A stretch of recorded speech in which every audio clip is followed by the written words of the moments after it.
आणि शेवटी मी निर्णय घेतला की मला लव्ह मॅरेजच करायचं आहे. So hi everyone, good morning. तर मी तुम्हाला सांगितलं होतं जसं की मागच्या व्लॉगमध्ये, आज मी तुम्हाला सांगणार आहे ॲलोवेरा कसं ग्रो करायचं, सॉरी मनी प्लांट ॲलोवेरानी कसं ग्रो करायचं.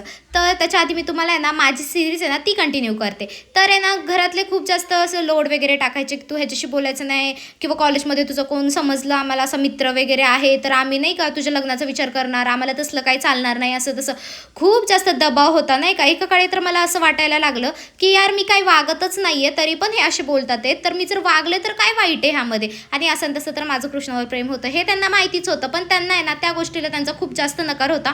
जसं मी तुम्हाला लव्ह स्टोरीच्या व्लॉगमध्ये माझं सांगितलंच आहे, त्यांनी डायरेक्ट मला तोंडावरती बोलले होते, तू दुसऱ्या कुठल्याही जातीचा मुलगा आण पण तू कृष्णाशी लग्न करायचं नाही. आणि त्या गोष्टीवर माझं डोकं पूर्ण फिरलं होतं आणि मी म्हटलं लग्न केलं तर मी सुद्धा कृष्णाशीच करेल, तर जाऊ द्या.